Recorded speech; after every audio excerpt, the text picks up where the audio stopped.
Hey, this is Ken from Coffee Crafters, and we wanted to do another video on starting a coffee roasting business. And today we wanted to cover location, power, and venting, because those are all major considerations when you're thinking about starting a roasting business. We initially designed all of our equipment for installation that would accommodate a home environment. So the original roasters were just like installing an electric clothes dryer. Venting requirements were pretty much the same, except no plastic ducting. So let's talk about the space itself. You don't necessarily need a big space for a roasting operation. I've seen really nice roasting operations set up in an 8-foot by 10-foot room. Great proximity to the packaging area, the roaster against one wall. My roasting room at home's a little bit bigger. I think it's 10 by 14, which is plenty of room. We use part of the room for something else. So the space is really not one of the major factors because it doesn't take a lot of room. What might make a little bit more work is permitting for your location. And we're going to do another video on that because it can be a little bit complicated in some areas. Some states are really, really easy and very accommodating, California, Arizona, Illinois, Florida. Just to name a few states that are really easy to set up your roasting businesses. Other states like Washington State are not quite so accommodating and have a little bit more hoops to go through, but we'll save that for another video.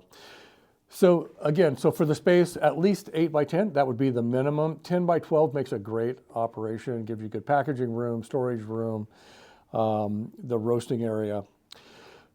One of the problems people have is power. So we only manufacture electric fluid bed roasters, and the larger roasters take a bit of power. So from a power requirement, all of our roasters are 240 volt single phase.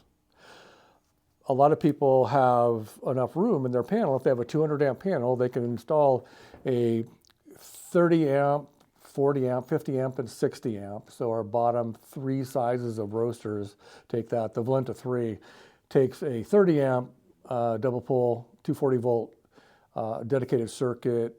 In the base model configuration, in the deluxe configuration, takes a 40 amp.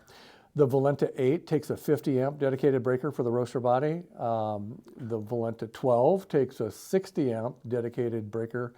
And the Volenta 18 takes a 100 amp dedicated breaker for the roaster body. The exhaust blowers, the deluxe model of the Volenta 3 is included in that 40 amp breaker. That also powers the exhaust blower. And then 120 volt for circuit for the Volenta 8. And then for the 12 and 18, it's a 20 amp, 240 volt circuit for the exhaust blower. So you want to make sure that you have your power close by. One of the things that comes up a lot is people start their home roasting business and then they outgrow it. And they decide they're going to move to a commercial building. And we get phone calls all the time. I got one this morning where a person moved their roaster to a commercial building and all of a sudden their roaster is not roasting at full capacity and they can't figure out what's going on. Most commercial buildings will have available in their single phase power 208 volt, not 240 volt. It happens all the time. And we have a whole list of line boosters that people use for all the different models of roasters. So if you're going to move from a home environment or if you're going to move directly into a commercial building, make sure to check your voltage to see if it's if they have 240 volt or more commonly if they have 208 volt. If they do, just let us know and we can tell you what kind of a line booster you have. We actually had our electrician spec these units because they were the least expensive units that are very durable to solve the problem. And there are hundreds of those out there running with our customers, and that application works really, really well. The last thing I want to talk about is venting, because we get a lot of questions about venting. When you're selecting the location for your coffee roaster in your roasting space, the closer you can get to a through wall vent to the outside, the better the venting situation's going to be. We have a lot of customers that they don't have a short run and they have to go up through a roof, up into an attic and over. And one of the things with venting, you have to design the system so you have access to it for cleaning. Because if you don't have access to cleaning, the number one danger in coffee roasting is duct fires. And it comes from not cleaning your ducts, because the buildup inside of your ducts is very volatile. And if you have a little flash fire in your roaster or something and ignite your ducts, you'll have a really, really bad day. So the closer the better. The best situation for venting is when you come out of the exhaust blower, straight out through the sidewall with a weather cap on the outside. That will make your roaster breathe a lot better. The other thing we've done with all the new models of roaster is we've really got away from using any soft flex duct. We don't want to use that. You can use semi-rigid flex duct. That would be the aluminum stuff that stretches out. It'll hold its shape. Preferably, the ducting with rigid ducting is going to give you the best ventilation. This is especially true with the new smaller CFM blowers that we're using for exhaust. They work fine with rigid ducting, especially the ones where you're using them with the Cyclone. But they do not work as well with flex ducting. If you've seen one of our videos we did some time ago, we actually took the soft flex ducting, stretched it completely out tight, took a velometer and read the CFM that was moving through the duct, and then we let go of it and let it coil up so that there were lots of pleats in it. It cut the suction by 50%. So sometimes people will change their ducting. They use all flex. They call us back and say it's not venting like it used to be. I'm getting chaff all over the place.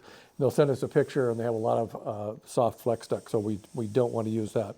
The exhaust gas temperature for all of the roasters is 180 or below. So for the Volenta 3, it usually doesn't get over 135 degrees, which is actually lower than some drier temperatures. So we mix in that ambient air in through the hood, brings that exhaust gas temperature down, so we don't need specialized ducting. You will find, though, in some areas, if you're using into a commercial building, they will require you to have a insulated through-wall fitting that gives you that fireproof fitting. If they ask for that, bite the bullet, put it in. You know, it's just what their code might require. The other thing that comes up all the time, and Bryce was talking to me about a new customer just the other day, again, came up, go into a commercial space or commercial kitchen, because a lot of people will have a shared space with a commercial kitchen and want to vent into their commercial hood. In almost all cases, that does not work.